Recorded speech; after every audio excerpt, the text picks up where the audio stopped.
பண்பு.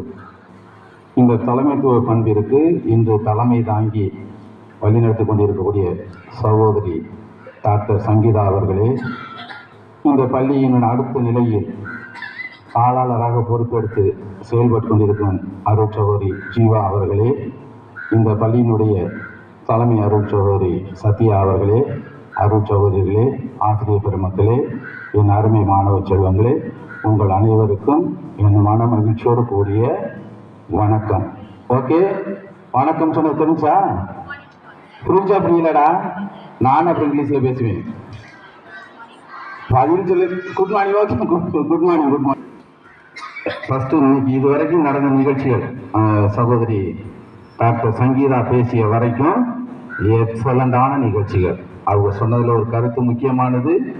இப்ப நம்ம வாழக்கூடிய சமுதாயத்துல தலைமை பண்புடைய முக்கியத்துவம் பகிர்ந்து வாழ்றதுதான். சுமைகளை சுகமா பகிர்ந்து கரெக்டா கொண்டுட்டு போகணும். ஓகே, அதுக்கு ஒரு சின்ன தலைப்போட பேசலாம். இந்த பள்ளியினுடைய ஆசிரியர்கள் தான் பதில் சொல்ல வந்ததுக்கு. அதெல்லாம் பொடுசு. நீங்க சொல்ற பதிலை வச்சு அதை எப்படி உருவாக்குவீங்க இந்த வருஷங்கிற நான் கண்டுபிடிச்சிருவேன் அதெல்லாம். அதனால கேள்வி கேட்கலாமா? ரெடியா இருக்கீங்களா எல்லாரும்? ஓ, ஆசிரியர் என்னடா உங்களுக்காக. ஓகே, ஒரு மனிதனுடைய வாழ்க்கையில அது ஆணாக இருந்தானா பெண்ணாக இருந்தானா எந்த மதமாக இருந்தானா அதெல்லாம் மேட்டரில், எந்த மொழி பேசினாலும் ஒரு ஹியூமனுங்கிற முறையில் அடிப்படையில் மனிதனுக்கு தேவை மகிழ்ச்சியாக இருப்பதா வெற்றி பெறுவதா? ஆசிரியர்கள் தான் சொல்லணும். யாராவது ஒருத்தர் ஆசிரியர்கள், அது இந்த பள்ளி ஆசிரியர்கள் தான் சொல்லணும். இந்த இந்த இந்த சின்ன பிள்ளைங்களுக்கு சொல்லிக் கொடுக்குறவங்க மகிழ்ச்சியாக இருப்பதா வெற்றி பெறுவதா? பட்டிமன்றம் இல்லை, ஏதாவது என்ன அவங்களே சொல்றாங்க பதில் என்ன, நீங்க என்ன பண்றீங்க? மகிழ்ச்சியா இருப்பதா வெற்றி பெறுவதா? அதெல்லாம் விளக்கம் இல்லை. நான் கேட்க எஸ்ஆர் நோட் டைப்பு. ஒரு மனிதனுடைய வாழ்க்கையில டீச்சர் சொன்னது மாதிரியா நம்ம எடுத்துக்கிட்டோம்னாக்க ஃபஸ்ட்டு மகிழ்ச்சியாக இருக்கணும். ஏன்னு கேள்களே, மகிழ்ச்சிங்கிறது நம்ம இறப்பு வரைக்கும் கடைசி வரைக்கும் தொடர்பு உண்டு. என்ன, நான் குழந்தையா இருக்கையில் இதை படித்து இப்போ அழகாக சொன்னாங்க டாக்டர் சங்கீதா, நான் கவர்மெண்ட் ஸ்கூலில் தான் பாதி என்னுடைய லைஃபே பாதி செலவழிச்சேன் அப்படின்னாங்க படிப்பு காலத்தில். Very good. அப்போ இந்த படிக்கூடத்தில் படித்தேன், இப்படி இருந்துச்சு, குழந்தை இல்லை, இப்போ நான் முதியவனாயாச்சு, இப்படி இருக்குன்னு சொல்லிட்டு இதெல்லாம் பார்த்து ரசிக்கிறதுக்கு மகிழ்ச்சி அது எங்கே கிடைக்கும்னா கடைசியாக நம்ம இறுதி மூச்சில் கிடைக்காது. இன்னையிலேருந்து சின்ன குழந்தையிலேருந்தே அது கிடைக்கணும். அப்போ இந்த மகிழ்ச்சியாக இருக்குது என்ன பண்ணணும்னா எல்லாத்தையும் வெற்றியாக பார்க்கும்.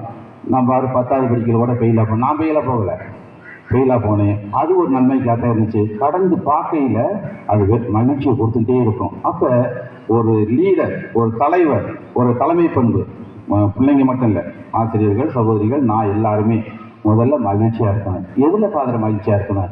என்ன கிடைச்சிச்சோ அந்த வாய்ப்பை நான் முறையாக பயன்படுத்துவேன்னு சொல்லிட்டு அந்த வாய்ப்புக்குள்ளே திட்டமிட்டு தெளிவாக போகையில் மகிழ்ச்சி முதல்ல கிடைக்கும். அப்போ இந்த திட்டமிடுறதுக்கு டாக்டர் சங்கீதா சொன்ன ஒரு பாயிண்ட் என்னன்னா, யாரு எங்கே எப்படி வைக்கணும், எதுக்கு வைக்கணும், எந்த வேலையை கொடுக்கணுங்கிறது 2வது வேலை திட்டமிடுறது. 3வது என்ன, இதெல்லாம் செஞ்சு முடிச்சதுக்கு அப்புறம் கடவுளுக்கு நன்றி சொல்றது. அதுக்கு மகிழ்ச்சி இருந்தால் தான் நன்றி சொல்ல முடியும். சோகமாக இருந்தால் சொல்ல முடியுமா? எனக்கு தான் இவ்வளவு சோதனை, என் வீட்டில் எவ்வளவு பிரச்சனை, எனக்கு தான் ஒன்றும் இல்லைங்கிற மாதிரி வந்துடும். மகிழ்ச்சிங்கிறது சின்ன விஷயத்து கூட சொல்றது தான். அதுதான் கிறிஸ்தவ மதத்தில் விவிலியத்தில் பார்த்தோம். எப்போதும் மகிழ்ச்சியாக இருங்கள், எல்லாம் நன்றி கூறுங்கள். யார் நன்றி சொல்ல முடியும்? இதெல்லாம் கடந்து மகிழ்ச்சியாக வரும்பொழுது. அப்போ ஒரு லீடருடைய, தலைவருடைய தலைமை பண்புக்கு அடிப்படை மகிழ்ச்சி. மகிழ்ச்சி என்பது பெருசா சிறுசா என்பதல்ல, கொடுக்கப்பட்ட வாய்ப்பை முழுமையாக 100க்கு 100 பயன்படுத்த இருக்கக்கூடிய முயற்சி. அந்த முயற்சியை கடவுள் ஆசீர்வதிக்க வேண்டும் என்று சொல்லித்தான் குழந்தைகளிலே பள்ளிக்கூடங்களுக்கு அனுப்புறாங்க. அந்த தலைமை பண்பு இன்னைக்கும் நீங்க எல்லாமே நல்லா செஞ்சீங்க, பாராட்டுகள். உங்களை நான் அதெல்லாம் எந்த குறையுமே சொல்லவே வேலையே இல்லை. ஈவன் இங்கே அந்த பேட்ச் வாங்கையில் கூட நீங்கள் ஒரு ஆக்டிவாக வந்தீங்க. அதனால் இந்த ஆண்டு கல்வி ஆண்டு நல்லா சுறுசுறுப்பாக ஆரம்பிச்சிருக்கோம். தொடர்ந்து மாணவர்களும் சரி, ஆசிரியர்களும் சரி, அருட்சகோதரிகளும் சரி, இன்னும் இந்த கல்வி நிறுவனத்துக்கு இந்த ஆண்டு முழுவதும் போக இருக்க உறவினர்களும் சரி, அரசியல் சம்பந்தப்பட்ட நிகழ்வுகளும் சரி, எதுவாக இருந்தாலும் இறைவன் வல்லமையோடும் வலிமையோடும் வழி நடத்துவார் என்ற மகிழ்ச்சியோடு நன்றியை கூறி வாழ்க்கை பயணத்தை தொடர்வோம். நல்லதே நடக்கும். இந்த பள்ளி வளாகத்தில் வாய்ப்புக்கு மிக்க நன்றி.